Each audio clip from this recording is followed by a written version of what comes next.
Melody బ్రహ్మ మణి శర్మ గురించి దర్శకుడు సాయి రాజేష్ చేసిన ఫన్నీ కమెంట్స్ ఇప్పుడు సోషల్ మీడియాలో ఫుల్ గా వైరల్ అవుతూ ఉన్నాయి. రీసెంట్ గా Chennai love story cinema song launching event లో మాట్లాడిన సాయి రాజేష్ మణి శర్మ ఇంట్లో చూసిన అరుదైన టకీలా కలెక్షన్ పై చేసిన కమెంట్స్ అయితే నెటిజన్ల దృష్టిని ఆకర్షించాయి. మొదటిసారిగా మణి శర్మ గారి ఇంటికి వెళ్ళా. గేటు దాటి లోపలికి వెళ్ళాక బెంచ్ కార్ కనిపించింది. ఇలాంటి కార్ ఎప్పుడు కొనుగోలు చేస్తానా అని అనిపించింది. తర్వాత ఆయన ఆఫీస్ చూసి ఇలాంటిది ఎప్పుడు కట్టించుకుంటానా అనుకున్నా.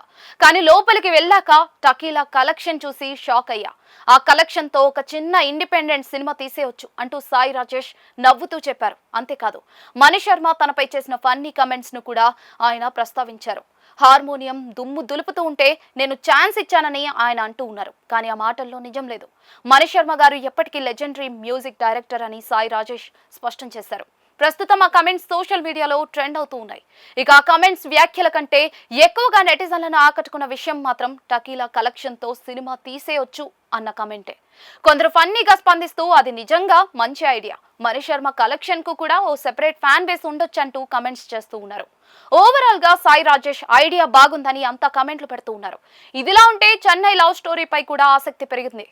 కల్ట్ హిట్ మూవీ బేబీ తర్వాత సాయి రాజేష్ కథ అందిస్తున్న చిత్రం కావడంతో ప్రేక్షకుల్లో అంచనాలు పెరిగాయి.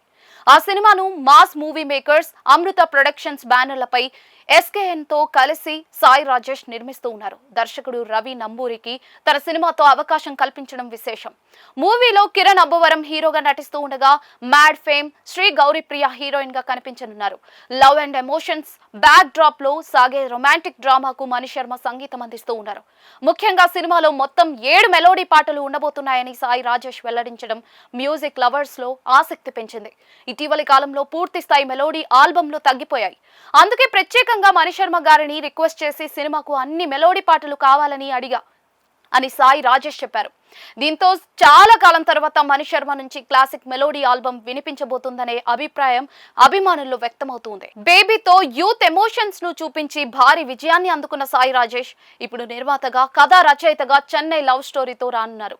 ఇక మరోసారి తన మ్యాజిక్ చూపిస్తారా లేదా అనేది చూడాల్సిందే.